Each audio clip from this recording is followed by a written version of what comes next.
Okay, welcome. Science 10. We are going to move into mechanical energy now. So, mechanical energy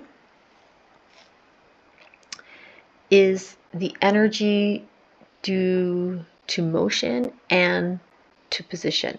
So technically, mechanical energy is the total energy within a system.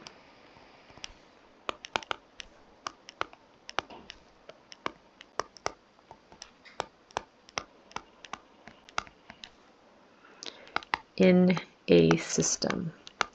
So when we look at an object and we have to kind of look at how is it positioned to the Earth's surface and how is if it's moving or not. And that will tell us what type of energy is in the system. So for us, because we've only talked about potential energy and the kinetic energy, when we say total energy, we are saying the potential energy and the kinetic energy.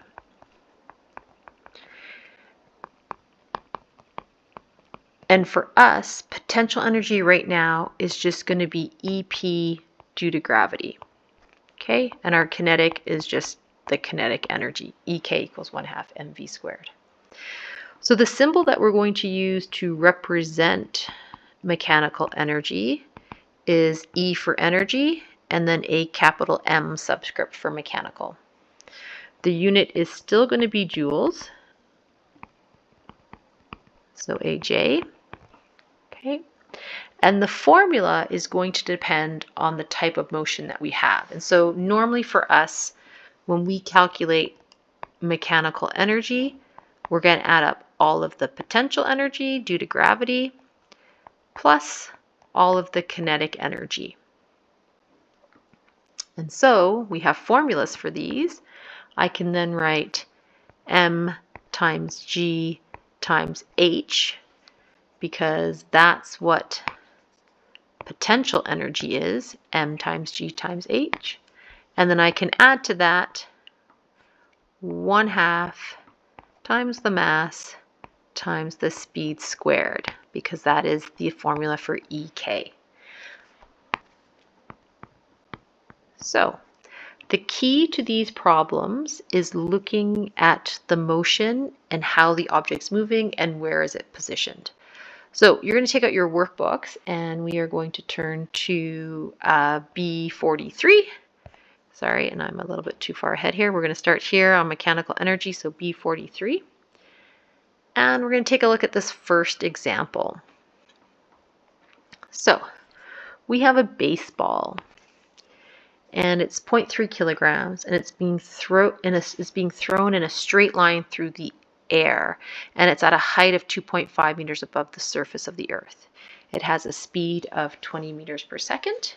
We want to know the total mechanical energy of the baseball. So I like to draw little diagrams because it kind of reminds me of the type of energies that we're dealing with. So if we take a look over here, if I have my baseball up in the air, I know the mass is equal to 0.3 kilograms. I know that it has a height above the ground of 2.50 meters. And I know it's moving horizontal to the ground in a straight line. And the speed of that motion is 20.0 meters per second. So they want us to solve for the total mechanical energy of the baseball. So when we go to write out our energy or mechanical energy formula, we first have to ask ourselves, is the object moving? Does it have speed? It does. So therefore we have kinetic energy. Then we have to ask ourselves, is the object above the Earth's surface? Yes, it is. So now we have potential energy. So when we see, we know we have kinetic energy because of the speed. And we know we have potential energy because of the height. We're above the surface. So now all I'm going to do is I'm going to go EK plus EP. I'm going to go EK formula is 1/2 mv squared plus EP m times g times h. I can plug in my numbers because I have speed in meters per second, I have mass in kilograms, and I have my height in meters. So this is going to be 1/2 times 0.3 times 20 squared plus 0.3 times 9.81, because we're on Earth, times 2.5 meters. So you can do those two calculations separately and then add them up, or you could do them all in one line. Just make sure you bracket. And in the end, you should get, when you round it out, 67.4 joules. So the mechanical energy of our baseball is 67.4 joules.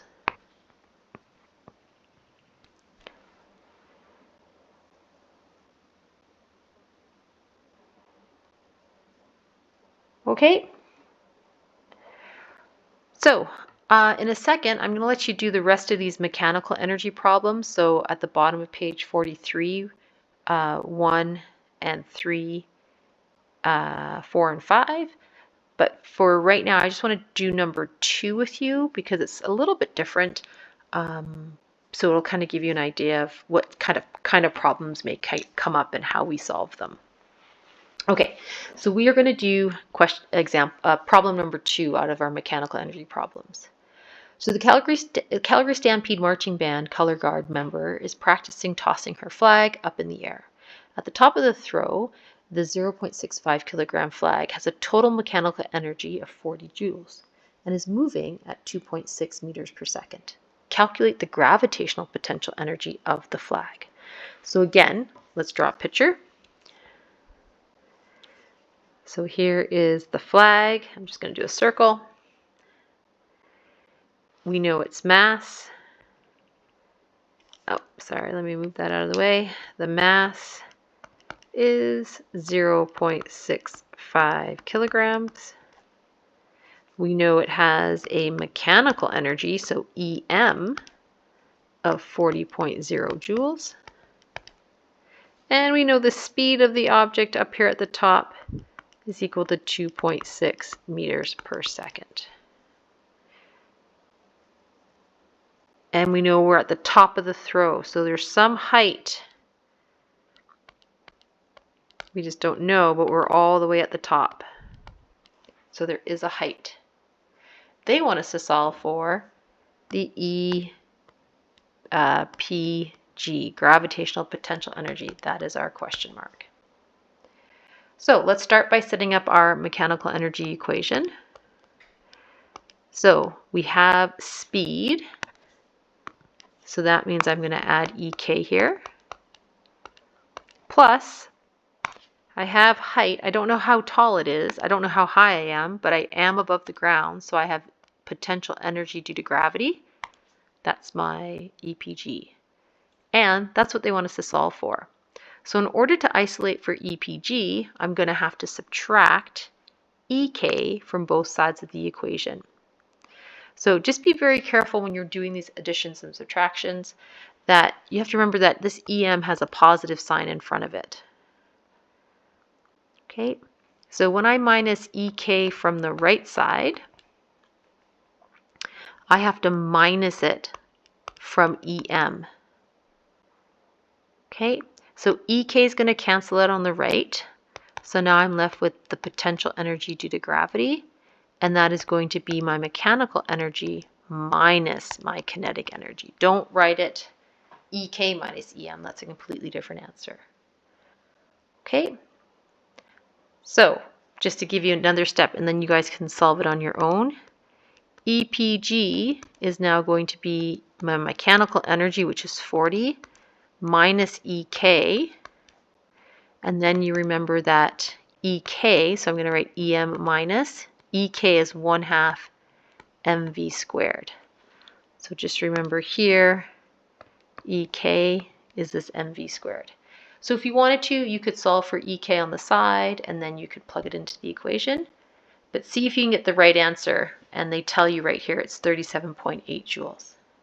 So we're going to pause the video here for a second, and then we'll let you finish work on 1, finish 2, 3, 4, and start doing some practice problems, and then we'll come back in a second. We'll do a couple more examples, maybe in about 10-15 minutes. We'll do 2 more examples, and then I'll give you some more time to work.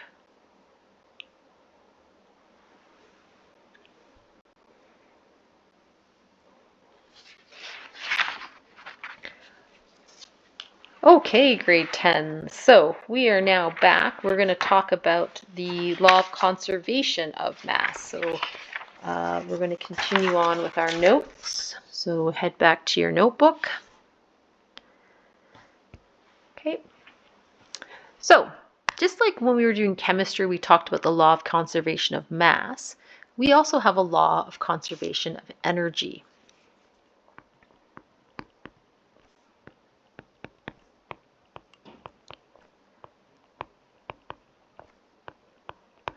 So the law of conservation of energy. And just like the law of conservation of mass, mass is conserved. The mass that we have at the beginning of the reaction is the same at the end. It is the same for energy. So the law of conservation of energy states that the total energy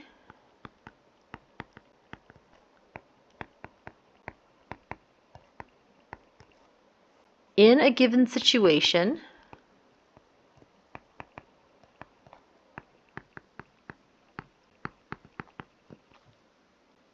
remains constant.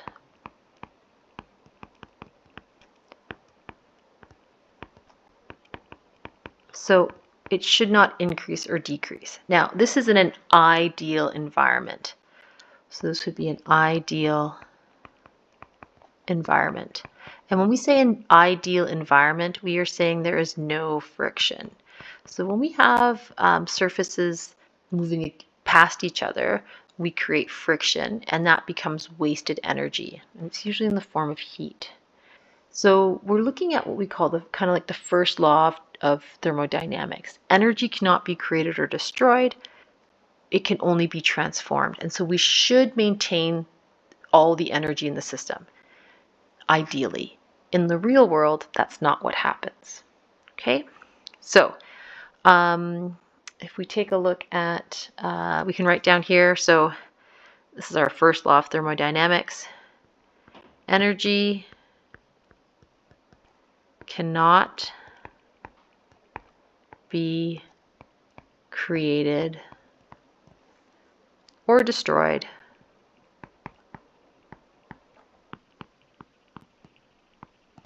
okay, we transform it from one form into another. So energy cannot be created, destroyed. Energy can be transformed.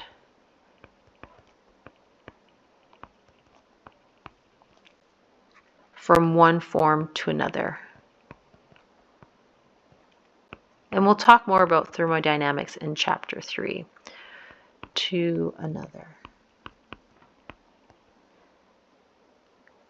So if we have an object that's moving through the air, right?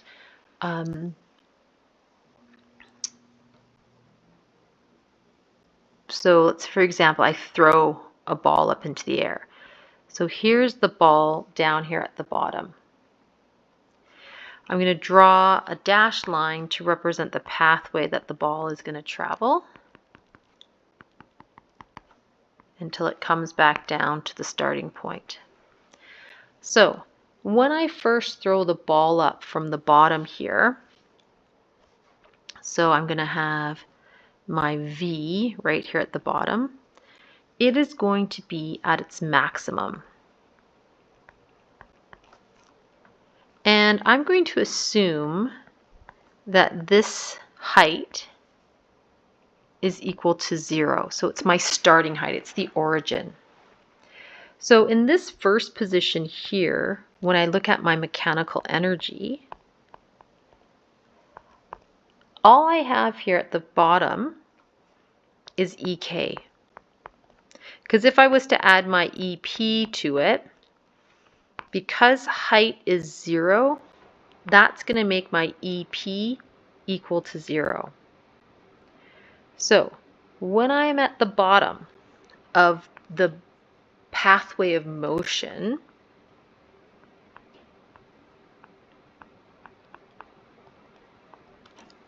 sorry, I'll zoom in there. When I'm at the bottom here, all my mechanical energy is kinetic because I have no height. Okay. Once I get up here to the top of the motion, when I get up here, I've now reached my maximum height.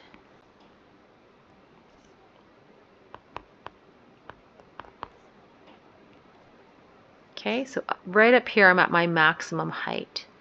For a split second before I start to fall back down, my speed up here is going to equal 0 because I have to change direction. So the object is going to stop moving for a brief second,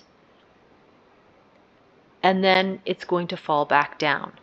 So now at the top,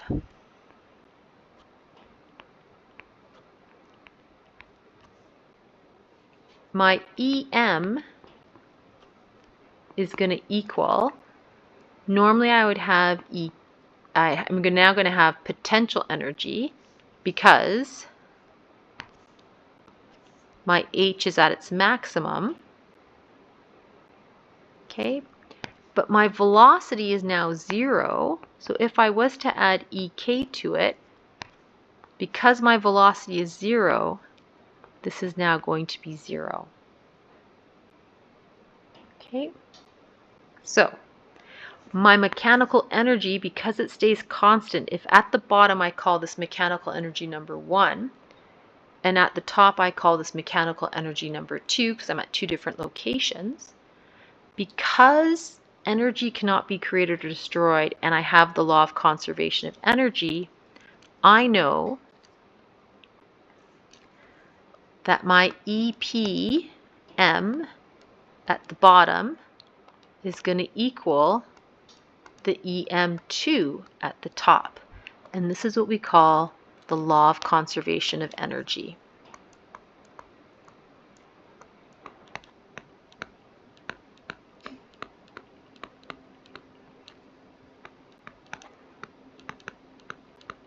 We are assuming that the energy is going to remain constant.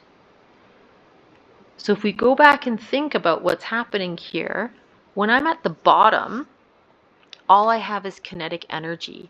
So that means if my mechanical energy is staying constant, my EK is actually what I call an EK maximum. It's not going to get any bigger than that because my speed is at its maximum speed. So because I have EK max, this is going to be my maximum kinetic energy. And the same would imply for up here, my EP is now going to be my EP max. It's the maximum potential. It's the highest I'm going to get. So that is going to be my maximum potential energy. So in this situation, what's happening is the object is being thrown straight up into the air. Okay, so we're moving in a vertical plane of motion. So what happens here is that the mechanical energy in number 1 is really my EK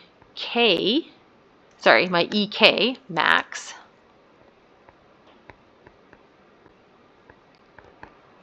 right? So here's my EK max, which is my EM1, is now going to be equal to my EM2 is now my EP max. So this is now going to go EP max. And that's going to go, they're going to be equal to each other. Okay, and that's what we call the law of conservation of mass, or energy, sorry. And so from this, then we can start plugging in equations if we want to. I could say this is 1/2 mv squared, and I can say that this is m times g times h. And then just remember, these will be my maximum values for speed and for height. Okay, so I can throw an object straight up into the air and this holds true. I could also drop an object and this will hold true. So if you think about dropping an object now, so this first situation over here is where I'm throwing it. If you throw an object straight up,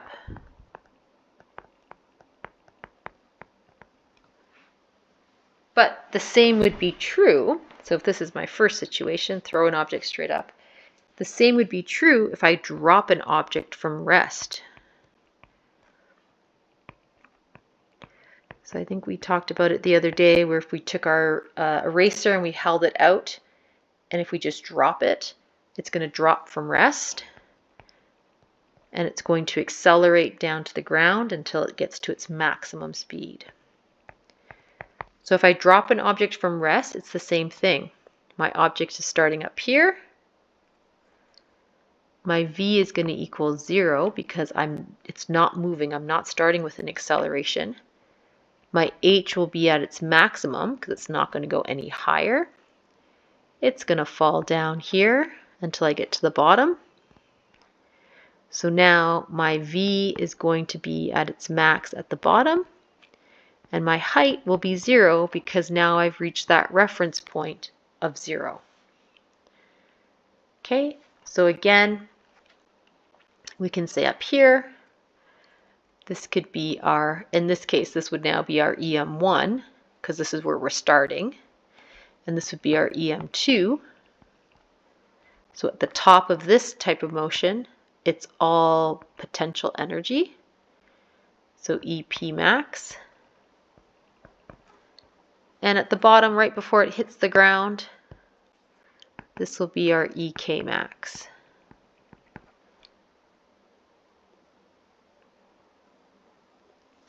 So you got to remember the law of conservation of mass because it's a real nice way to figure out how to some ways that we can solve for certain things.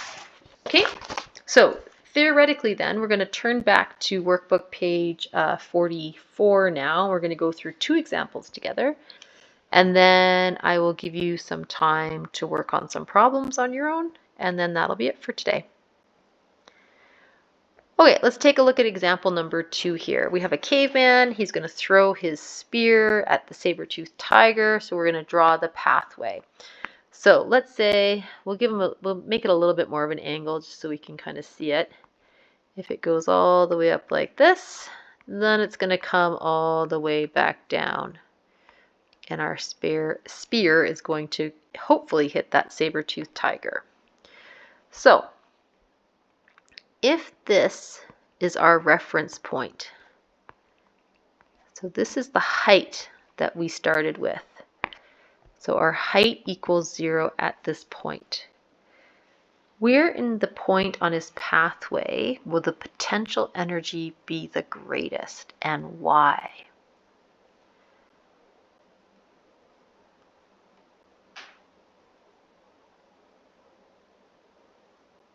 So if you said up here at the top, this is where your EP will be at its max, you are right. Because from here to here, this is your height max. It's the highest the spear is going to get. Okay, so remember, the potential energy is always greatest when your height equals its maximum height. It's not going to get any higher. Okay, then the next point is identify the point or points on the path where the kinetic energy would be its greatest. So just remember, sorry, I'll let you think that one out for a second.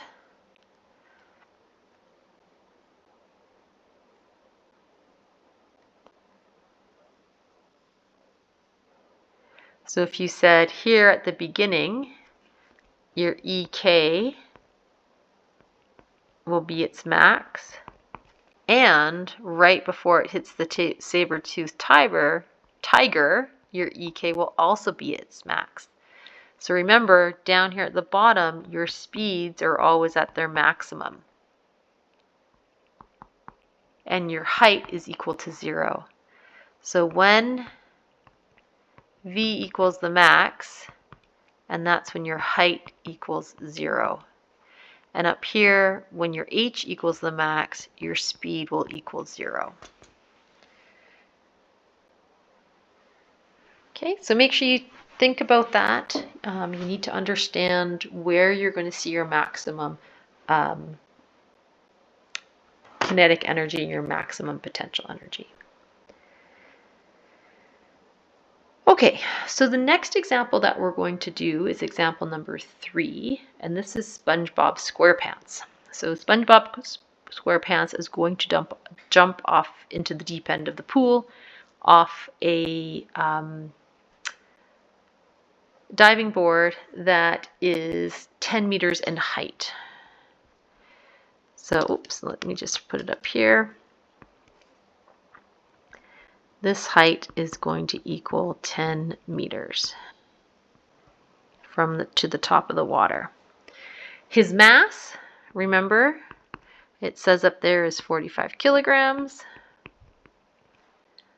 The acceleration due to gravity on Earth is 9.81 meters per second squared.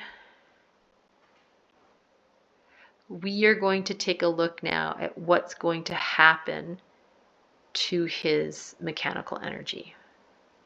Okay, so let's take a look at spot number 1. So we're going to look here, and we're going to say, what is SpongeBob's potential energy? So when he's at height, in position number 1, his height is 10 meters. So his EP is all gravitational. It is going to be M times G times H. So 45 times 9.81 times 10 meters. So if you plug that into the calculator, 45 times 9.81 equals 10. We're going to write it as a 2-digit answer just because his mass is 2 digits. So you should get 4.4145 times 10 to the 3 joules. So we're going to round it to 4.4 joules. Oh, sorry, 4.4 times 10 to the 3. Don't forget that times 10 to the 3 because that is very important. Okay, so that's SpongeBob's potential energy at the top. What will his kinetic energy be? This is right before he jumps off the top of the diving board.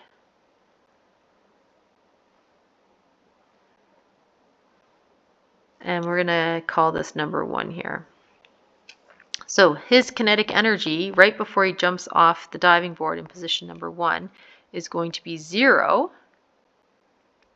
And this is because, so B/C because V equals 0. He's not moving.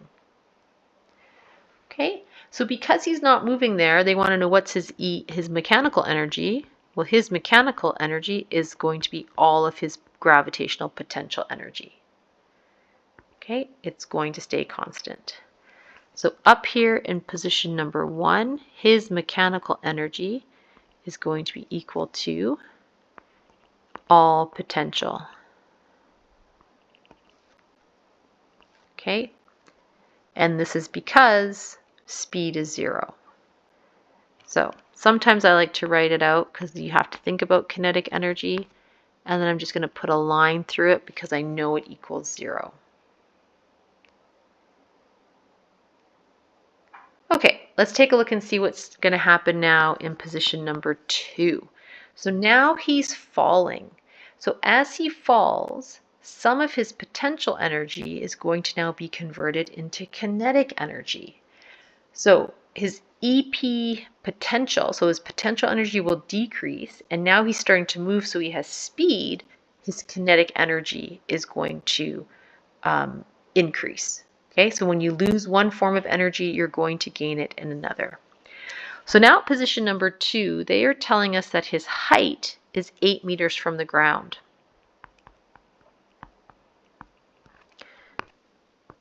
Okay, they want to know his EP after he jumps off the board.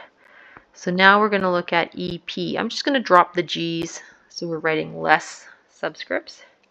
This is now going to be M times G times H, which is 45 times 9.81 times 8 meters, which is going to equal 3,531.8 joules. So we will round it to 3.5 times 10 to the 3 joules. Okay. They want to know what is his kinetic energy. So remember, his mechanical energy at the top is his EP1. So it is 4.4 times 10 to the 3 joules. Mechanical energy remains constant. So his EM1, so let's do it up here, is going to be equal to 4.4 times 10 to the 3 joules. When I look at his position at position number 2, his EM is going to stay constant, but now some of my potential energy is going to become kinetic. So I'm going to have some kinetic energy. I can't get rid of it because I now have motion, but it is still going to equal 4.4 times 10 to the 3. Okay, so this is the law of conservation of energy.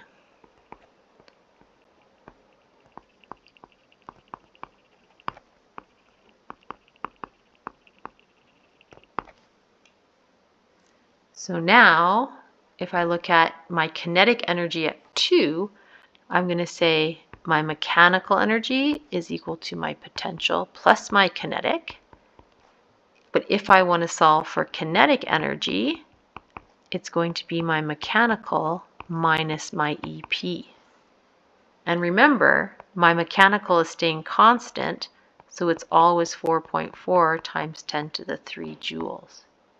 So now if I put in 4.4 times 10 to the 3 minus 3.5 times 10 to the 3, I am now going to get 9.0 times 10 to the 2 joules of energy. That's how much kinetic energy I have at position 2.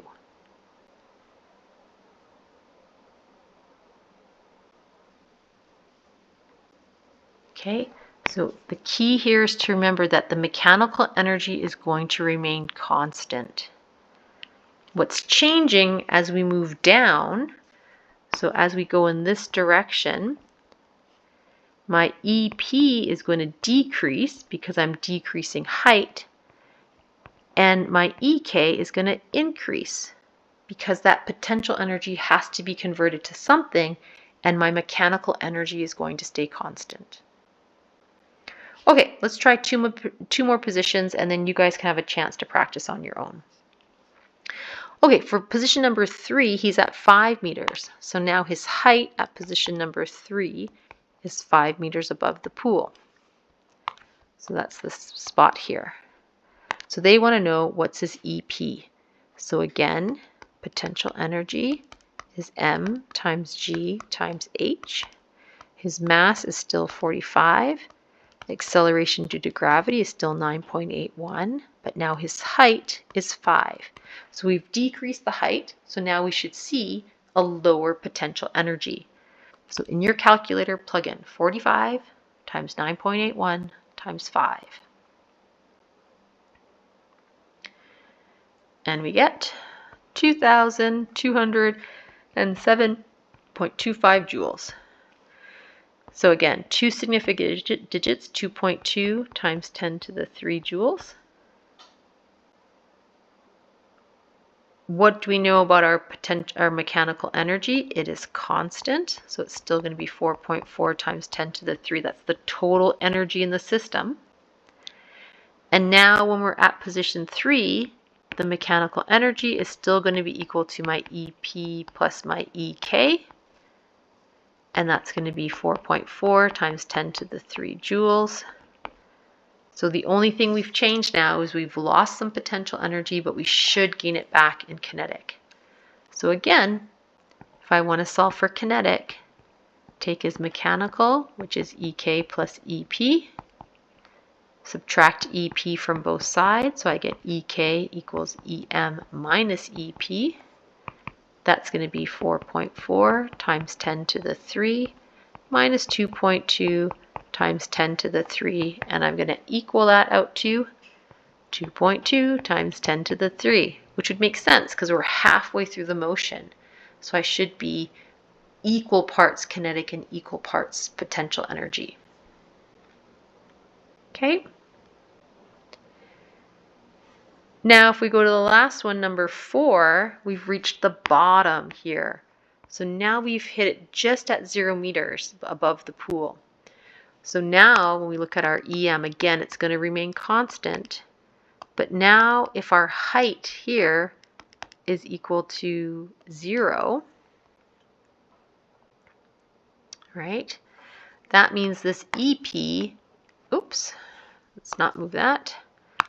This EP is going to disappear, and all that I have left now is my EK, and it's going to be my EK max, 4.4 times 10 to the 3 joules. All of that potential energy has now been transformed into kinetic energy. So when our height equals 0, our potential energy equals 0. The mechanical energy is constant, so it's 4.4 times 10 to the 3. So that means all of the mechanical energy is all just going to be EK. And so if we know that all of our mechanical energy is equal to kinetic energy, when they want us to calculate his velocity just before he hits the water, we know right before we hit the water, this is going to be V equals the max down here. So now if I want to solve for this, it's going to become EM equals my EK max. This is going to be 1/2 mv squared equals EM. Now if I want to solve for speed, I'm going to divide by m. I'm going to multiply by 2. That gets rid of that. So multiply by 2, divide by m. And then I'm going to take the square root to get rid of the square sign. So now my maximum speed is going to equal 2 times the mechanical energy divided by the mass of SpongeBob. So let's plug that into our calculator. 2 times 4.4 times 10 to the 3, because that has not changed. It's been constant the whole way through, divided by 45. And if you do that, oh, I got to put that one into my calculator. So if I go 2 times 4.4 to the exponent 3, then I'm going to divide by 45. And then I'm going to take the square root of my answer. I get 13.98 meters per second. I'm going to round to 2 digits, so that's going to make me 14 meters per second is going to be his maximum speed.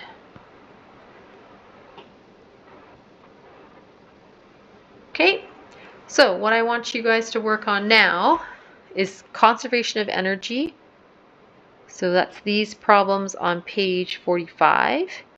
And then I want you to start thinking about mechanical energy in a pendulum. So if you turn right now to page 46, I'm just going to give you some hints here to help you out. At this level here,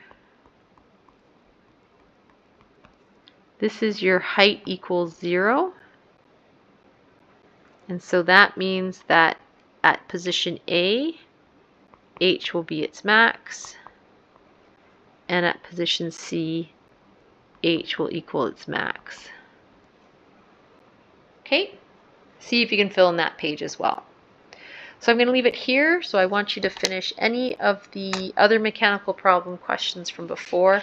So on workbook page 43, and then you have page 45 and 46 to work on. And I will post, I think I have some check and reflect questions that you can work on as well. Okay, good luck.